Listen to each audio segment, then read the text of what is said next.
मराठवाडा आणि विदर्भामध्ये आज भूकंपाचे धक्के बसलेले आहेत। सकाळीच बसलेले या भूकंपाच्या धक्क्यांमुळे या भागातील नागरिकांमध्ये भीतीचं वातावरण आहे। भूकंपाच्या धक्क्यामध्ये अद्याप जीवितहानी झालेली नाहीये, परंतु काही महिन्यांपूर्वी मराठवाड्यातील काही भागात असाच धरणीकंप झाला होता।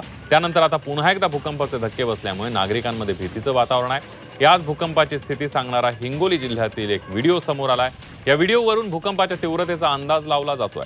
हिंगोलीच्या पेठ वडगाव या किल्ल्याचा कडा भूकंपामुळे कोसळलाय, तर कडती गावामध्ये भिंतीला तडे गेले। कळमनुरी तालुक्यातील निमटोक आणि रामेश्वर तांडा इथेही भूकंपाच्या धक्क्याने भिंतीला तडे गेले। हिंगोलीसह परभणी, नांदेड, संभाजीनगरच्या पैठणमध्ये भूकंपाचे धक्के जाणवलेत। त्यासोबतच विदर्भातल्या वाशिम, यवतमाळ, बुलढाणा जिल्ह्यामध्ये सुद्धा भूकंपाचे धक्के जाणवलेत। बुलढाण्याच्या सिंदखेड राजा, लोणार आणि मेहकरमध्ये हे भूकंपाचे धक्के जाणवलेले आहेत। हिंगोलीमध्ये 7:14 हा भूकंपाचा धक्का बसलेला आहे। मराठवाड्यामध्ये 3 जिल्ह्यांमध्ये भूकंप, तर विदर्भातल्या 2 जिल्ह्यांमध्ये भूकंपाचे हादरे बसले आहेत।